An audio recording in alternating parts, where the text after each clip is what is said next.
ನರಸೀಪುರ ತಾಲೂಕಿನಲ್ಲಿ ಸಂವಿಧಾನ ಜಾಗೃತಿ ಜಾಥಾ ಕಾರ್ಯಕ್ರಮ ಹಮ್ಮಿಕೊಳ್ಳಲಾಗಿತ್ತು.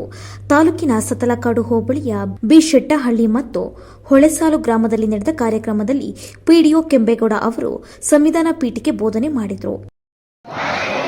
ಒಂದು ಸಾರ್ವಭೌಮ ಸಮಾಜವಾದಿ ಸರ್ವಧರ್ಮ ಸಮಭಾವದ ಪ್ರಜಾಸತ್ತಾತ್ಮಕ ಗಣರಾಜ್ಯವನ್ನಾಗಿ ರಚಿಸಲು ಸಮಸ್ತ ನಾಗರಿಕರಿಗೆ ರಾಜಕೀಯ ನ್ಯಾಯ ವಿಚಾರ ಅಭಿವ್ಯಕ್ತಿ ವಿಶ್ವಾಸ ಧರ್ಮಶ್ರದ್ಧೆ ಮತ್ತು ಉಪಾಸನಾ ಸ್ವಾತಂತ್ರ್ಯ ಸ್ಥಾನಮಾನ ಹಾಗೂ ಅವಕಾಶ ಸಮಾನತೆ ದೊರೆಯುವಂತೆ ಮಾಡಲು ವ್ಯಕ್ತಿ ಗೌರವವನ್ನು ರಾಷ್ಟ್ರದ ಏಕತೆಯನ್ನು ಹಾಗೂ ಅಖಂಡತೆಯನ್ನು ಸುನಿಶ್ಚಿತಗೊಳಿಸಿ ಅವರಲ್ಲಿ ಭಾತೃತ್ವದ ಭಾವನೆಯನ್ನು ವೃದ್ಧಿಗೊಳಿಸಲು ಶ್ರದ್ಧಾಪೂರ್ವಕ ಸಂಕಲ್ಪ ಮಾಡಿದವರಾಗಿ ನಮ್ಮ ಸಂವಿಧಾನ ಸಭೆಯಲ್ಲಿ